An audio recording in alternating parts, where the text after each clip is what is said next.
শ্রদ্ধেয় গুরু ভ্রাতা ভক্তিগণ, সমাগত সুধীবৃন্দ, সকলকে আমার প্রণাম। আমি আদিষ্ট হয়েছি এখনকার বিষয় শাস্ত্র পাঠে। আপনাদের সকলের কৃপা ভিক্ষা করে আমি শাস্ত্র পাঠে মনোযোগী হব। সকলেই আমাকে সহযোগিতা করবেন, আশীর্বাদ করবেন, আমি যাতে গুরুদেবের লেখনী শাস্ত্র যথাযথভাবে পড়তে পারি, পাঠ করতে পারি।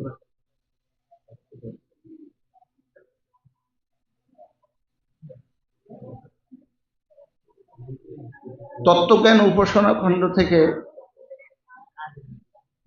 তৃতীয় অধ্যায়, দ্বিতীয় পরিচ্ছেদ, সৃষ্টি প্রকরণ। প্রথমে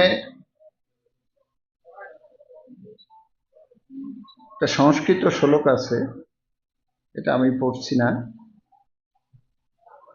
এর বাংলা অনুবাদটা পড়ছি। পূর্বে একমাত্র ঈশ্বর ছিলেন, অন্য কিছু ছিল না। হে সম্যক, সেই দেব এই সকল সৃজন করিয়াছেন। ইতিপূর্বে দ্বিতীয় অধ্যায়ে ঈশ্বরের অস্তিত্ব সপ্রমাণ করা হইয়াছে এবং তৎপরে ঈশ্বর যে একমাত্র তাহাও প্রতিপন্ন করা হয়েছে। অতএব স্পষ্টই প্রতীয়মান হইতেছে যে প্রথমে একমাত্র ঈশ্বর ছিলেন।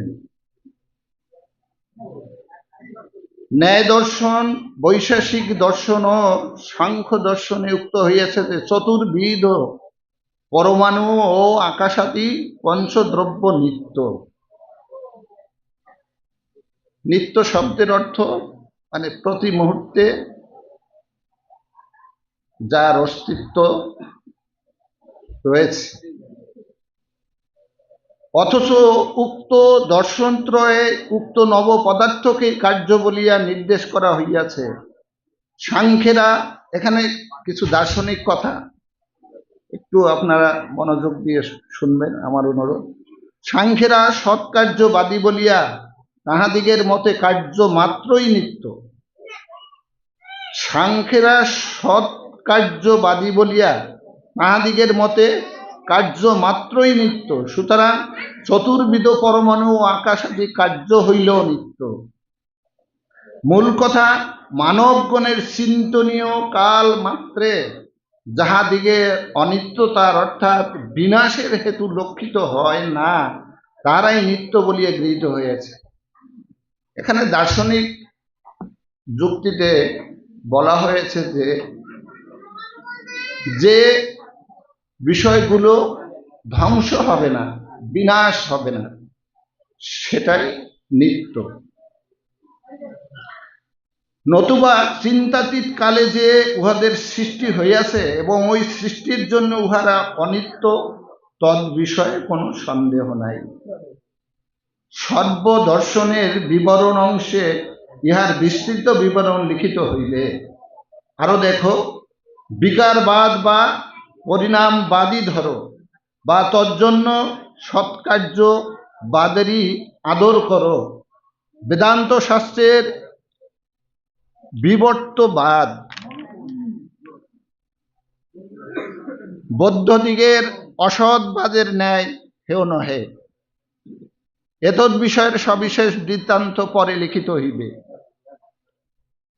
আরো দেখো, জগদীশ্বরের অস্তিত্ব প্রমাণ প্রসঙ্গে যে লয়বাদের উল্লেখ করা হইয়াছে, তাহাতেই প্রতীয়মান হয় যে সমস্ত পদার্থই যখন মহাপ্রলয়কারে পরমাত্মায় প্রবেশ করিবে বা লীন হইবে, তখন উহাদের নিত্যতা স্বীকার করিল উহাদের সর্বাগ্রে অভিব্যক্তির অভাব এবং পরে অভিব্যক্তি অবশ্যই স্বীকার করিতে হইবে। সুতরাং প্রথমে একমাত্র ঈশ্বর ছিলেন, এই বাক্যে কোনো সন্দেহ নাই। সংস্কৃত ভাষায় লিখিত তত্ত্বজ্ঞানও এই জন্য লিখিত হইয়াছে যে আদা বেক এবার শীত পরমেশ্বর, অর্থাৎ আদিতে একমাত্র পরমেশ্বর ছিলেন। তিনি অনন্ত অনন্ত অনন্ত গুণময়, সুতরাং অনন্ত প্রেমময়। জগদীশ্বর যে অনন্ত গুণময়, তাহা তদীয় স্বরূপ যে দুই প্রকারে বর্ণিত হইয়াছে, তাহার প্রথম অংশে প্রদর্শিত হইয়াছে। তাহার বিবং হরিষ অর্থাৎ আপনাকে বহু করিতে ইচ্ছা হইল।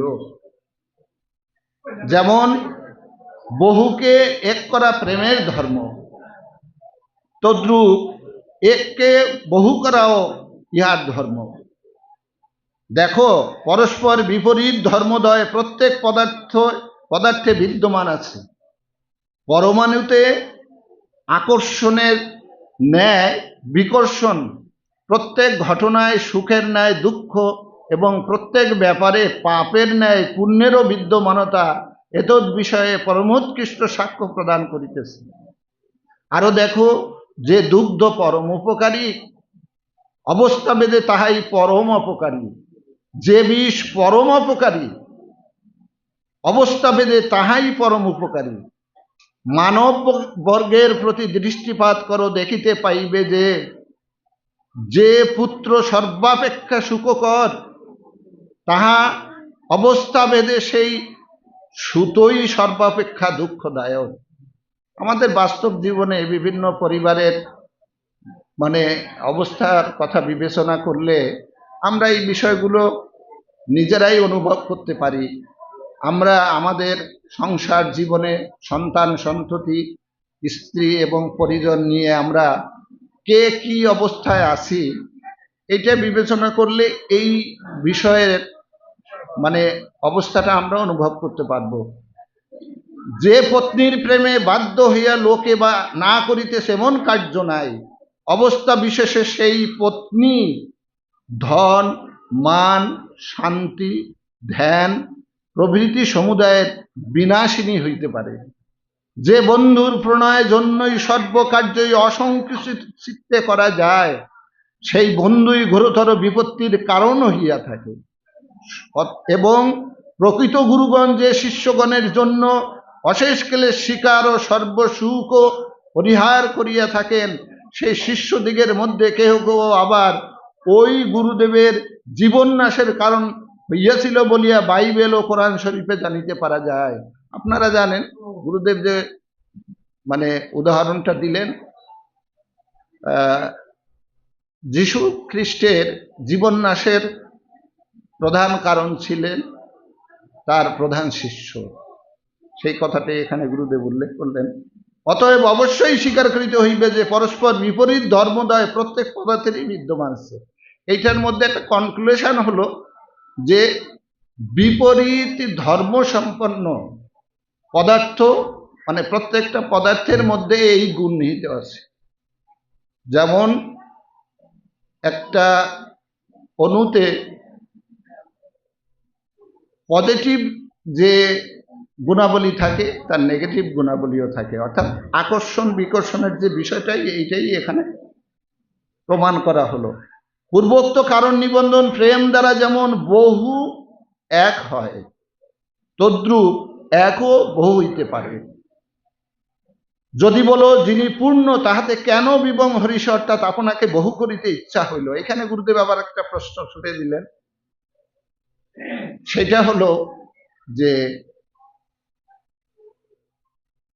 যিনি পূর্ণ, এই প্রশ্নটা অনেকেরই মনে জাগতে পারে যে যিনি পূর্ণ, তাহাতে কেন বিবং হরিষ অর্থাৎ আপনাকে বহু করিতে ইচ্ছা হইল।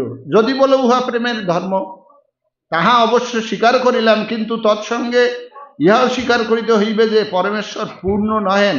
পূর্ণ হইলে তাহার আবার ইচ্ছা হইবে কেন? এটা গুরুদেব নিজেই প্রশ্ন করলেন প্রবন্ধের মধ্যে। ইহার উত্তরে বলা যাইতেছে যে পূর্ণ হইলেই যে ইচ্ছা থাকিবে না, ইহা তুমি কিরূপে বুঝিতে পারিলে? এই প্রশ্নেরই সমাধানের উদ্দেশ্যে গুরুদেব আবার লিখলেন যে যিনি পূর্ণ, তার কেন ইচ্ছা থাকবে না? বিশেষত যাহাতে অনন্ত শক্তি বিদ্যমান।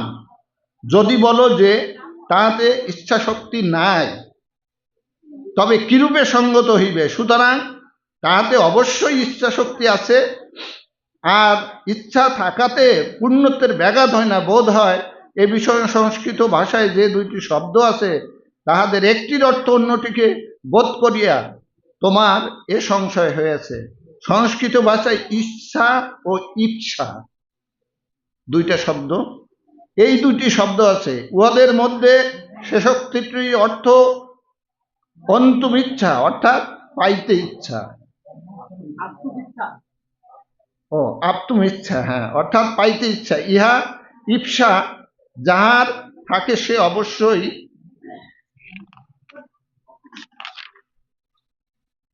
অপূর্ণ, কিন্তু ইচ্ছা থাকিলেই অপূর্ণ বলা যায় না। প্রত্যুত যাহাকে অনন্ত শক্তি সম্পন্ন স্বীকার করা যায়, যদি তাহাতে ইচ্ছা শক্তির অভাব স্বীকার করো, তবে প্রকারান্তরে তাহাকে অপূর্ণ বলা হয়। অর্থাৎ গুরুদেব এখানে বুঝালেন যে যদি ইচ্ছা শক্তি পরমেশ্বরের না থাকে, তাহলে পরমেশ্বর পূর্ণ স্বরূপ না, এইটাই প্রকারান্তরে প্রকাশিত হয়, এইটাই প্রকাশ পায়। এই বিবং হরিষা অর্থাৎ আপনাকে বহুকরণের ছাড় অপর নাম অনন্ত গুণের পরিচিকিৎসা।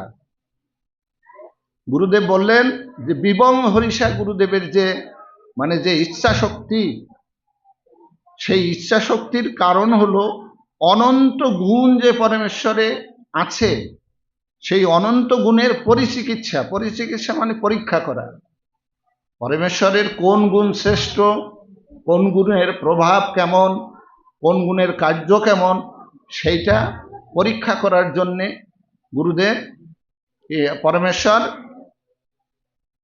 পরীক্ষা করলেন, এবং তিনি এই পরিচিকিৎসা অর্থাৎ তাহাতে যে অনন্ত গুণ আছে তাহাদের পরীক্ষা করণ ইচ্ছা। কারণ বিবং হরিষা পরিচিকিৎসা ভিন্ন ভিন্ন অর্থের প্রকাশক হইল প্রকৃতপক্ষে উভয়েরই অবিদেয় এক। এ বিষয়ে সবিশেষ বিবরণ জীব সৃষ্টি বিবরণে পরে লিখিত হইবে। পূর্বোক্ত ইচ্ছাই তাহার প্রকৃতি হইল। এখন পরমেশ্বরের যে ইচ্ছা শক্তি অর্থাৎ নিজেকে বহু করার যে ইচ্ছা বিবং হরিষা, সেই ইচ্ছা শক্তি প্রকৃত হলো। যেমন বর্তমান সময় স্ত্রী পুরুষ সংযোগে সৃষ্টি হইতেছে, তেমন পরম পুরুষের সহিত উল্লেখিত ইচ্ছার উপর রমণীর সহযোগেই সমস্ত ব্রহ্মাণ্ড সৃষ্টি হয়েছে। সৃষ্টি প্রকরণের এইটাই মূল কথা, এইটাই সার কথা। সেটা হলো পরমেশ্বরের যে বিবং হরিষা অর্থাৎ আপনাকে বহু করার ইচ্ছা এবং কোন গুণ শ্রেষ্ঠ সেই গুণের পরীক্ষার জন্য যে পরিচিকিৎসা, সেই পূর্বোক্ত ওই পরমেশ্বরের ইচ্ছা শক্তি কি হলো, প্রকৃতি হলো। যেমন বর্তমান সময় স্ত্রী পুরুষ সংযোগে সৃষ্টি হইতেছে, তেমন পরম পুরুষের সহিত উল্লেখিত ইচ্ছার উপর রমণীর সংযোগেই সমস্ত ব্রহ্মাণ্ড সৃষ্টি হইতেছে। উক্ত ইচ্ছা পূর্ণ শক্তি পরমেশ্বরের শক্তি বিশেষ, এটাও পরমেশ্বরের পূর্ণ শক্তি।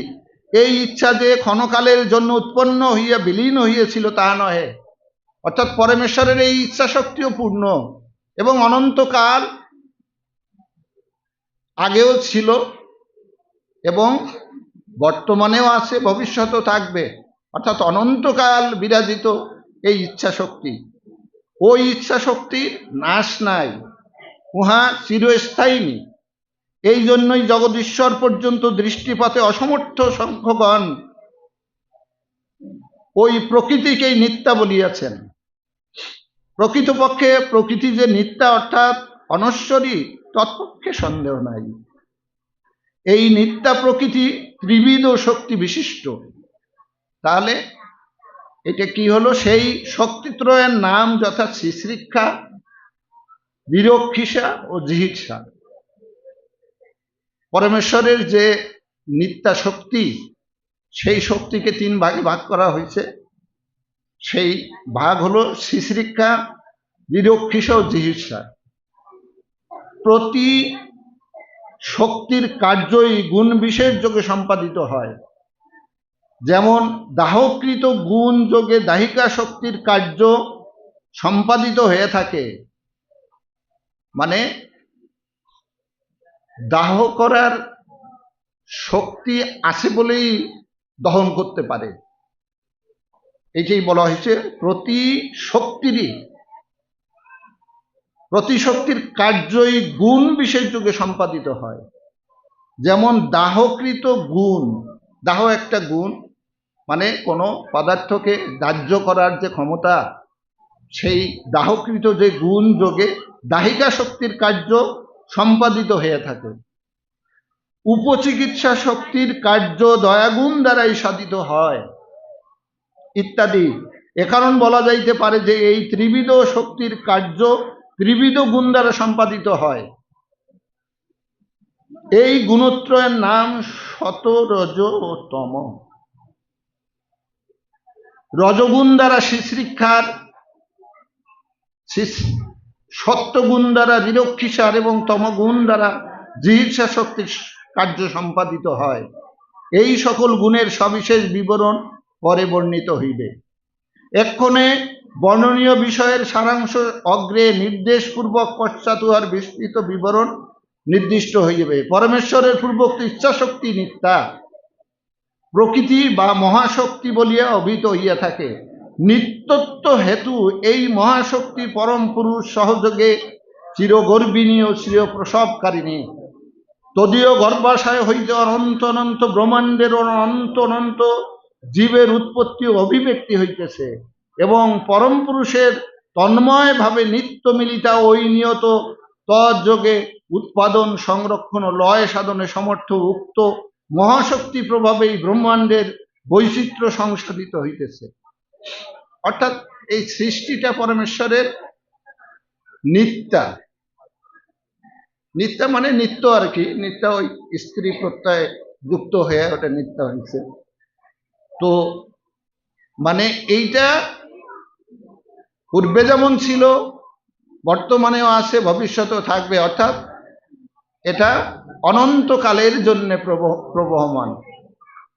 যদি বলো জীব মুক্ত হইলে জীবাত্মাদিগের সংখ্যা ক্ষয় অনিবার্য, তদুত্তরে বক্তব্য এই যে নিরন্তর উৎপত্তি হইতে থাকিলে যেমন বালক যুব বৃদ্ধ সংখ্যার হ্রাস হইতে পারে না, তদ্রূপ মহারহস্যই এতদ বিষয়ে নিহিত রহিয়াছে। পরম পুরুষের অংশ যখন জীবভাবে বদ্ধ হইতে লাগিল, তখনই ওই অংশের সহযোগে প্রকৃতি হইতে অন্তঃকরণের উৎপত্তি হইল। সৃষ্টি প্রকরণের পর্যায়ক্রমিক যে বর্ণনাগুলো গুরুদেব এই প্রবন্ধের মধ্যে সেই বর্ণনাটা তুলে ধরলেন। পরম পুরুষের অংশ যখন জীবভাবে বদ্ধ হইতে লাগিল, তখনই ওই অংশের সহযোগে প্রকৃতি হইল।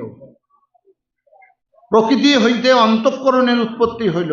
এই অন্তঃকরণ চার ভাগে বিভক্ত: মন, বুদ্ধি, অহংকার ও চিত্ত। অর্থাৎ আমরা মন, বুদ্ধি, অহংকার, চিত্ত এই চার ভাগে বুঝি। এই চারি ভাগে বিভক্ত। এই সময়ই পরম পুরুষের অনন্ত নিরাকারত্ব, অনন্ত সাকারত্বের একত্ব রূপ একটি গুণ যে পূর্বে বর্ণিত হইয়াছে, তাহা পরম পুরুষ যোগে প্রকৃতি হইতে উৎপন্ন হইল এবং ইহা হইতে পরম পুরুষ সহযোগে বোমের উৎপত্তি হইল। এই বোমই জড় জগতের প্রকৃতি হল।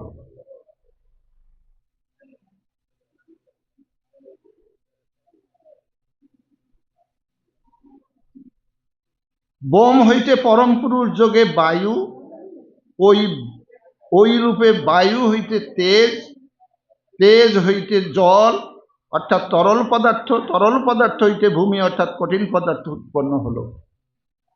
সৃষ্টির আনুপূর্বিক যে বর্ণনা গুরুদেব এখানে দিলেন, ভূত পদার্থের যে বর্ণনা, সেটা হলো প্রথমে বোমের উৎপত্তি হয়েছে। বোম থেকে বায়ু, বায়ু থেকে তাপ, তাপ থেকে জল, জল থেকে ভূমি। পরে বোমাদি পঞ্চভূত পঞ্চীকৃত হলো। এই পঞ্চীকৃত পঞ্চভূত হইতেই জড়জগতের সৃষ্টি হইয়াছে। এখনে সংক্ষেপে লিখিত উক্ত বিষয়ের বিস্তারিত বৃত্তান্ত লিখিত হইতেছে।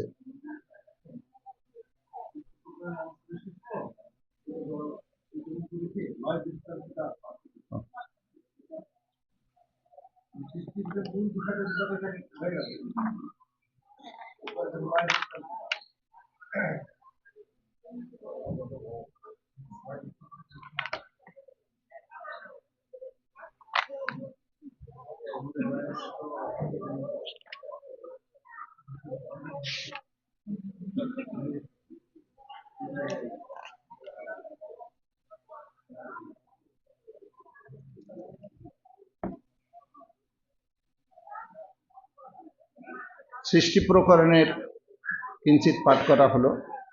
এবার আমরা লয় বৃত্তান্তে আসছি। ভারতবর্ষীয় কৌতুকাগারে দৃষ্ট হয় যে একটি প্রস্তরীভূত মহাকুর্মের শরীরের দৈর্ঘ্য 6 হস্ত 5 আঙ্গুলি, বিস্তার 3 হাত 20 আঙ্গুলি এবং বক্রাকার পৃষ্ঠদেশের বিস্তার 7 হাত। কিন্তু এতাদৃশ্য বা এ জাতীয় কুর্ম আর কুত্রাপে দৃষ্ট হয় না। মানে এই ধরনের কুর্ম আগে ছিল, এখন আর এগুলো দেখা যায় না। কুমির,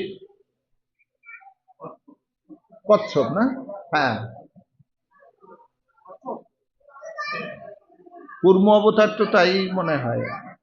আমরা ওই যে অবতার দেখি না, কুর্ম অবতার তো মনে হয় কচ্ছপকেই নির্দেশ করে।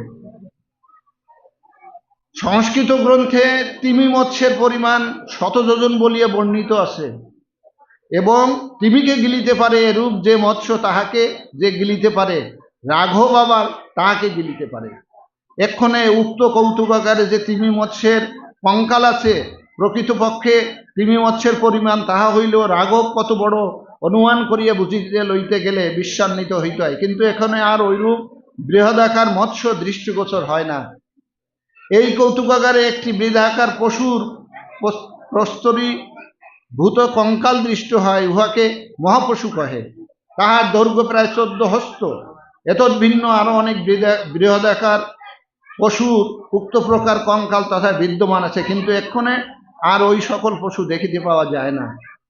সাইবেরিয়ায় একটি অতিকায় হস্তির কঙ্কাল প্রাপ্ত হওয়া গিয়েছে। উহা এক্ষণে রুশিয়ায় রাজধানী সেন্ট পিটার্সবার্গে কৌতুকাগারে রক্ষিত আছে। উহার দৈর্ঘ্য কিঞ্চিদূন 11 হস্ত, উচ্চতা কিঞ্চিধিক 6 হস্ত এবং বক্রাকার দংষ্ট্রাদয় অর্থাৎ 2টি বৃহৎ দন্ত, প্রত্যেকে মানে 6.3 হস্ত পরিমিত। সাইবেরিয়া এই জাতীয় আরো হস্তি কঙ্কাল প্রাপ্ত হওয়া যায়, কিন্তু এক্ষণে আর ওই সকল জাতীয় হস্তি নেত্রগোচর হয় না। সুতরাং জানা যাইতেছে যে ওই সকল অতিকায় হস্তির বংশ বিলুপ্ত হইয়াছে। আরেক জাতীয় হস্তির কঙ্কাল নর্মদা নদীর উৎপত্তি স্থানে সন্নিহিত প্রবেশে এবং ইউরোপ, আমেরিকা ও আসিয়ার অন্যান্য স্থানেও দেখিতে পাওয়া যায়। এই সকল অতিকায় হস্তির এক দলকে হস্তি গণেশ ও অন্য দলকে চুচুক হস্তি কহে। হস্তি গণেশের পার্শ্বদয়ের দংষ্টাদয় প্রত্যেকে 7.3 হস্ত পরিমিত। এই সকল জাতীয় এক্ষণে আর দৃষ্টিগোচর হয় না, অতএব বোধ হয় যে উহারা বিলুপ্ত হয়েছে। সরব নামের এক জাতীয় অষ্টাদশ মৃগের উল্লেখ সংস্কৃত গ্রন্থে এবং গ্রিস দেশীয় প্রাণী বৃত্তান্তে দেখিতে পাওয়া যায়, কিন্তু ওই জাতীয় এখন আর দৃষ্ট হয় না। এতদ দ্বারা প্রতীয়মান হয় যে উহাদের বংশেরও বিলোপ হইয়াছে জীবের ভেদ হেতু। এক্ষণে বিবেচনা করিয়া দেখলে সহজেই বোধ হইবে যে মানব দেহের যেমন উন্নত ভাবের বিলোপ হইয়াছে, ইতর জীবও ঠিক তদ্রূপ হইয়াছে। অধিক কতিপয় জাতীয় ইতর জীবের বংশ একেবারে বিলুপ্ত হইয়া গিয়াছে। এক্ষণে জিজ্ঞাসা হইতে পারে যে কতগুলি জীবের বংশ বিলোপ কেন হইয়াছে? উহার উত্তর এই যে মঙ্গলময় জগদীশ্বরের বিবং হরিষা যে নিত্যা, তেমনি উহা যে 3 ভাগে বিভক্ত, সেই ভাগত্রয় ও নিত্যা বলিয়া অবিনাশী। ওই ভাগত্রয় যথাক্রমে নাম যথাক্রমে শ্রীশ্রিক্ষা, রিরক্ষিস ও জিহ্বা। এই জিহ্বা ও শ্রীশ্রিক্ষা এবং রিরক্ষিসা নামক ঈশ্বরদ্বয়ের ন্যায় অবিনাশিনী। অতএব জগতে যখন যাহার প্রয়োজন তদ অতিরিক্ত দিগের বিলোপ ওই জিহ্বা দ্বারাই হইয়া থাকে। এক্ষণে মানবীয় ইতর জীবে কি প্রভেদ তাহা বিবেচনা করিলে প্রতিমান হইবে যে ইতর জীবগণ তম প্রধান ও রজস্তম প্রধান, কিন্তু মানব সত্য প্রধান। বা রজসত্ব প্রধান ইহাই প্রভেদ। কিন্তু এতাদৃশ দুর্ভাগ্য মানবের অভাব নাই যে তাহারা রজস্তম প্রধান ও তম প্রধান। সুতরাং ওই সকল তমপ্রধান ও রজস্তম প্রধান ইতর জীবের ন্যায় তাহাদের বংশ যখন জগতের অনুপযুক্ত হইবে তখনই তৎসমুদয়ে যে বিলুপ্ত হইয়া যাইবে তৎ বিষয়ে কোনো সন্দেহ নাই। অতএব হে মানবগণ, এইখানেই আমাদের সাজেশন, অর্থাৎ মানে গুরুদেব সৃষ্টির বৃত্তান্ত বুঝালেন, পরমেশ্বর কিভাবে সৃষ্টি করেন, সৃষ্টি কিভাবে শুরু হলো, আর লয় কেন লয় হয় সেই লয়ের বিষয়েও আমাদের গুরুদেব জানিয়েছেন। এখন আমাদের এই লয় বৃত্তান্ত পড়ে সকলকেই আমাদের সাবধান হতে হবে। আমাদের যদি এর মধ্যে লয়ের যদি কোনো কারণ থাকে তাহলে সেটা আমাদের সংশোধন করে চলতে হবে। সেইটারই মেসেজ এখানে গুরুদেব দিলেন, সাবধান বাণী করলেন। অতএব হে মানবগণ, হে বংশ নিরক্ষিস মনুষ্যবৃন্দ, মানে যারা বংশ রক্ষা করতে চান, তোমরা যদি স্বীয় বংশ প্রবাহ চিরস্থায়ী করিতে ইচ্ছা করো তবে আপনারা ধর্মানুষ্ঠান পূর্বক মোক্ষ মার্গের পথিক হও এবং স্ব বংশীয়রা যাহাতে ধার্মিক ও সদ্গুণ সম্পন্ন হয় তাহার জন্য সবিশেষ চেষ্টা করো। শুধু বিশেষ চেষ্টা না, সবিশেষ চেষ্টা করতে হবে। অর্থাৎ অল্প আদরে কিন্তু কোনো জিনিস রক্ষা পায় না। আদর না করলে, বিশেষভাবে আদর না করলে কোনো জিনিস রক্ষা পায় না। সেই কথাটাই বললেন গুরুদেব, যে যদি বংশীয়রা যাহাতে ধার্মিক ও সদ্গুণ সম্পন্ন হয় তার জন্য সবিশেষ চেষ্টা করতে হবে। নতুবা পাশব বলের প্রাধান্য জন্য মহাচন্ন হইয়া অবক্তব্য বাক্য বলিও না, অকর্তব্য কার্য করিও না এবং অচিন্তয়িতব্য কুৎসিত বিষয়ের চিন্তা করিও না। হে ভ্রাতৃগণ, হে পরম স্নেহাস্পদ, হে প্রাণ প্রতিম জগন্নিবাসীগণ, সকলকে গুরুদেব উদাত্ত আহ্বান করলেন, তোমরা শিষ্ট হও, শান্ত হও, ভক্ত হও, প্রেমিক হও, জ্ঞানী হও এবং সৎকর্মান্বিত সদিচ্ছা পরিচালিত হও। অর্থাৎ ইচ্ছাটা আমাদের হবে, ইচ্ছাটা আমাদের জন্য স্বাধীন। এই ইচ্ছা দ্বারাই আমরা পরিচালিত হই। তো গুরুদেব বললেন যে আমাদের ইচ্ছাটা সৎকর্মান্বিত সদিচ্ছা পরিচালিত হতে হবে। তোমরা একে অন্যকে প্রহার করিও না, অবজ্ঞা করিও না, অধম ভাবিও না। তোমরা সকলেই এক মহান পরমেশ্বরের পরম অংশ। তোমরা সকলেই পার্থিব বিষয়ে আসক্ত হয়েও না, রূপমোহে মুগ্ধ হয়েও না এবং ভ্রান্তি মার্গে পরিচালিত হয়েও না। সকলেই সংসারের উন্নতি করো, পার্থিব জগতের শ্রীবৃদ্ধি সাধন করো এবং বাসস্থান, খাদ্য, পরিধেয়াদি সম্বন্ধে উৎকৃষ্ট পদ্ধতি অবলম্বন করো। তবে পার্থিব যে কার্যই করো না কেন তাহাতে একান্ত ব্যাসক্ত হইও না। রজ্জুর উপরিভাগে অবস্থান করিতে করিতে নিত্য গীত লয়তানকারী নট যেমন মৌলি নিঃস্ব কলসি বিস্তৃত হয় না, সেইরূপ তোমরাও সমস্ত প্রয়োজনীয় কার্য করো, কিন্তু কোনো কার্যেই সেই সর্বভূত সুরী পরম পুরুষকে বিস্তৃত হও না। এখানে একটা বিষয় আপনারা অনেকেই জানেন, সার্কাস, সার্কাস তো আপনারা দেখেছেন। সার্কাসে অনেকেই ওই দড়ির উপর দিয়ে, মাথায় একটি কলসি থাকে, দড়ির উপর দিয়ে হাঁটে। এটা অনেক প্র্যাকটিসের ব্যাপার, কিন্তু সে যখন দড়ির উপর দিয়ে হাঁটে তখন ওই মাথার কলসি কিন্তু ভোলে না। সবসময় তার স্মরণে থাকে যে মাথার কলসি যেন ঠিক থাকে, এটা যেন না পড়ে। তো পরমেশ্বর বললেন যে তুমি দুনিয়ার সমস্ত কাজ করো, কোনো সমস্যা নাই, যেমন উন্নতি করার সেই উন্নতি করার জন্য তোমরা চেষ্টা করো, কিন্তু পরমেশ্বরকে ভুলো না। সবসময় পরমেশ্বরকে হৃদয় মন্দিরে রেখে তোমরা পার্থিব সমস্ত কার্যই সম্পন্ন করো, সর্বদাই তাকে। হ্যাঁ,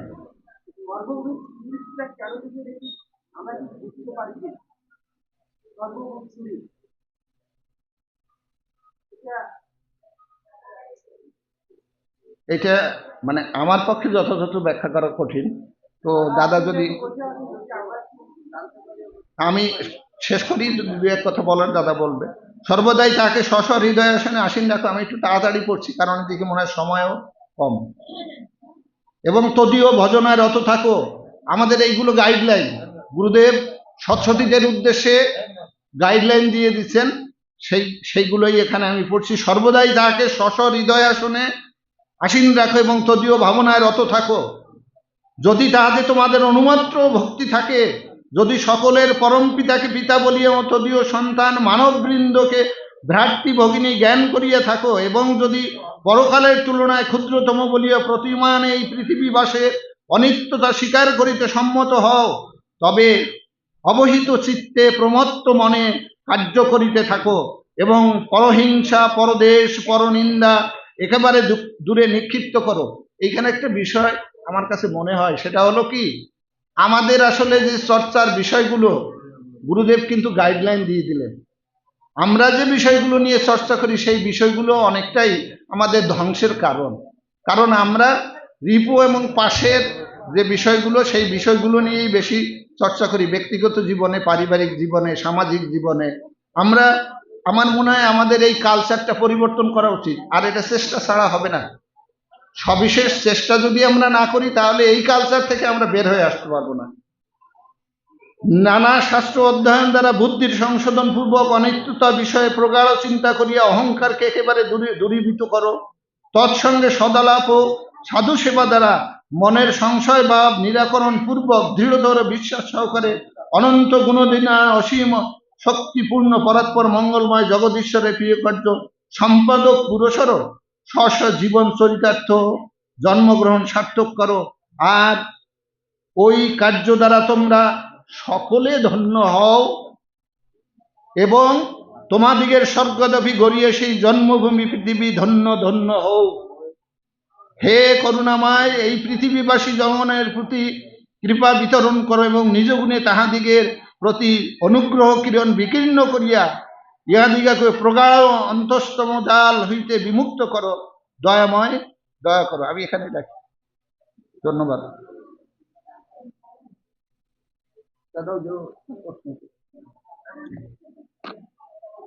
প্রিয় ভ্রাতা ভগ্নীগণ, কি প্রশ্ন ছিল অপু?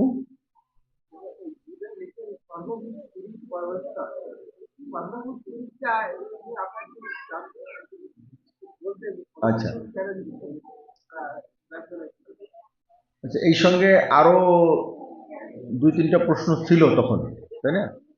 তো ওই প্রশ্নগুলো যারা করেছিল ওইখানে তারা বোধহয় অনেকে নেই। আমরা একটু আলোচনা করতে পারি। আমরা বলি না সুহৃদ বন্ধু, সুহৃদ বন্ধু মানে কি?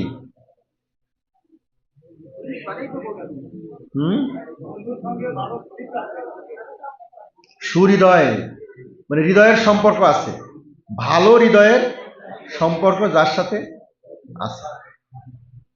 পরম পিতা সর্বভূতের সর্বজীবের সুহৃদ, তিনি সর্বজীবের বন্ধু। এবং কেমন বন্ধু? সুবন্ধু।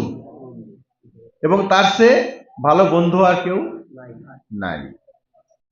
এখন তাকে যদি মানা যায়, তার সন্তান বর্গকে যদি ভ্রাতা ভগ্নী জ্ঞান করা যায় এবং তার যে আদিষ্ট কাজ সেগুলো যদি করা যায়, তাহলে নিজে শান্তি পাওয়া যায় এবং পৃথিবীকে শান্তি দেওয়া যায়। ওখানে যে কথাগুলো বলা হয়েছে, এর চেয়ে আর উপদেশ, বড় উপদেশ আর কোথাও পরিলক্ষিত হয় না বা নাই।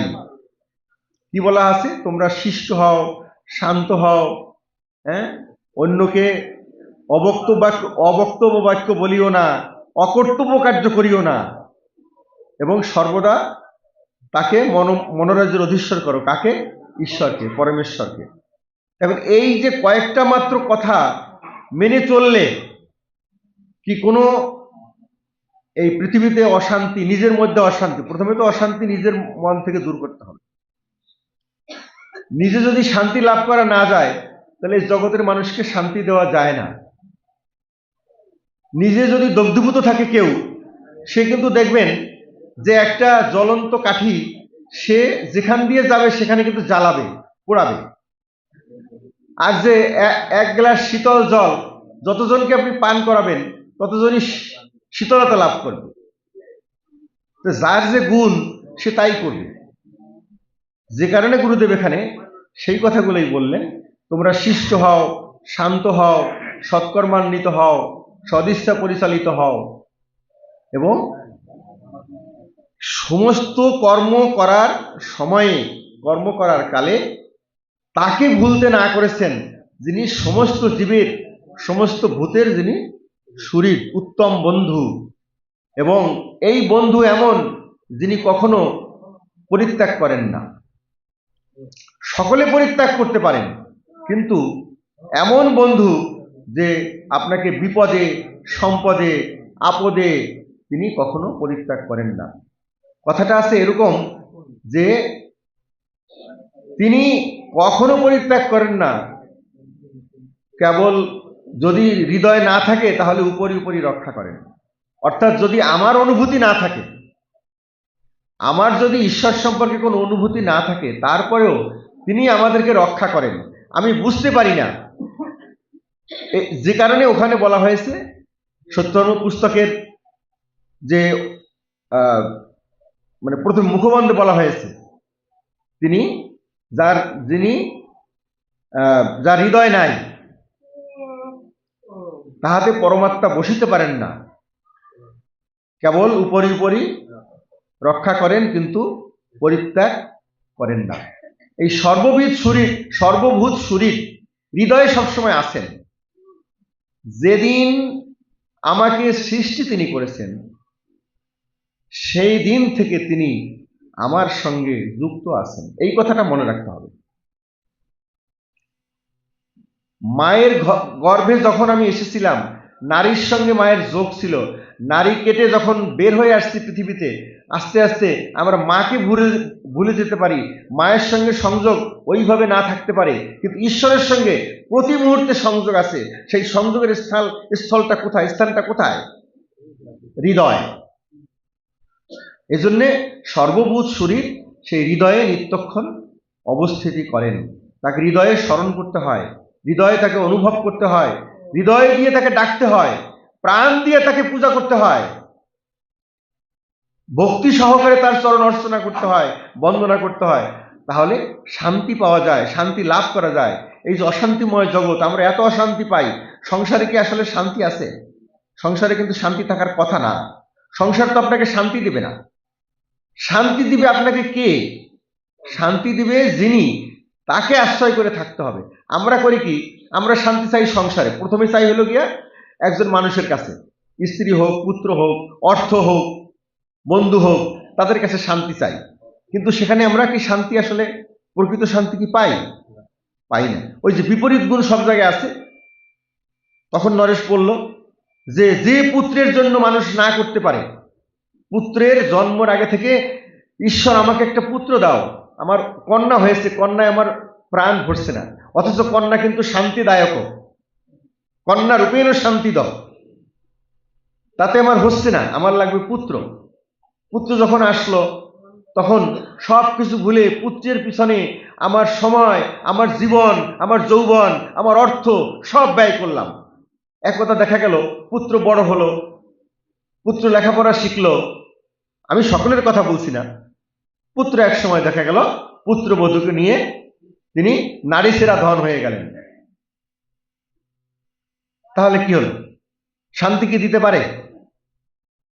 কিন্তু কে শান্তি দিতে পারে? যিনি সবসময় আমাদের সাথে আছেন, সেই ঈশ্বর। ঈশ্বরকেই আমাদের ডাকতে হবে, সেই কথাই গুরুদেব এখানে বলেছেন। আরেকটা প্রশ্ন ছিল, ওই যে কি যেন পাপে মানে পাপ অন্ধকার, হ্যাঁ, ইয়ার মধ্যে ওই পাপ এবং পুণ্য, পাপ এবং পুণ্যের বেলায় দুটো শব্দ ব্যবহার করা হয়েছে। একটি হলো গিয়া পুরুষবাচক শব্দ, একটি স্ত্রীবাচক শব্দ।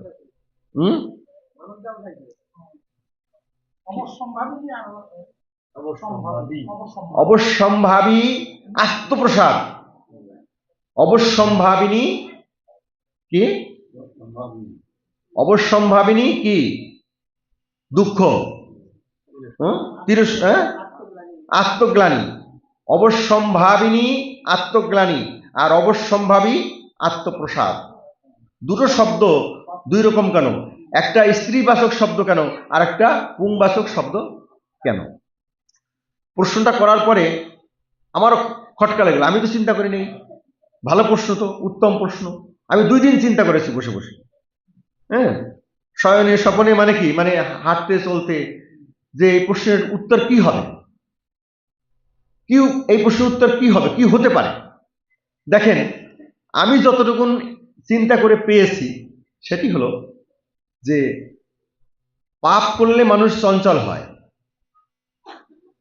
চঞ্চলতা কিন্তু রজগুণের ধর্ম। ওই রজগুণকে প্রকাশ করার জন্য ওখানে যে পদ ব্যবহার করা হয়েছে সেখানে অবশ্যম্ভাবিনী, আর অবশ্যম্ভাবী ওখানে কিন্তু স্থিরতার প্রকাশক, পাপ এই পুণ্য, যে কারণে ওইখানে অবশ্যম্ভাবী, ওখানে অবশ্যম্ভাবিনী, সত্যগুণের প্রকাশক। আরেকটা হলো রজগুণের প্রকাশক। এই কারণে দেখেন, আপনাদের মনোভূত না হলে আরো চিন্তা করতে পারেন, চিন্তা করলে বের হয়ে আসবে, হয়তো আরো ভালো সমাধান বের হয়ে আসবে। আর একটা প্রশ্ন ছিল যেটা কিঙ্কর করেছিল, কিঙ্কর আছে নাকি এখানে? নেই। আচ্ছা, যে দেহের সংখ্যা, এটি কিন্তু একটুখানি মানে সময়েরও ব্যাপার। যেমন একেবারে সোজা একটা উদাহরণ দেই, আমরা এখান থেকে জলিরপাড় কত দূর, বলে যে আধা কিলোমিটার বা 1 কিলোমিটার ধরে ফেললাম, কিন্তু আসলে জলিরপাড়ের কোন জায়গাটা 1 কিলোমিটার? হ্যাঁ, যদি হয় বাজার, তাহলে বাজারের কোন জায়গাটা? বাজারের কোন জায়গাটা কোন নির্ধারিত আছে? নাই। এখন যখন আমরা বলি স্থূল দেহ, স্থূল দেহ কোন পর্যন্ত, সূক্ষ্ম দেহ কোন পর্যন্ত, শুরু কোথা থেকে, এর আবার বিভাজন আছে। একটা বিভাজন আছে গৌণভাবে, সংক্ষিপ্তভাবে, স্থূল সূক্ষ্ম কারণ। আবার গুরুদেবী আবার বিভাগ করেছেন কিভাবে, স্থূলতম স্থূল, স্থূল সূক্ষ্ম, সূক্ষ্ম সূক্ষ্ম কারণ, এবং সূক্ষ্ম কারণ কারণ।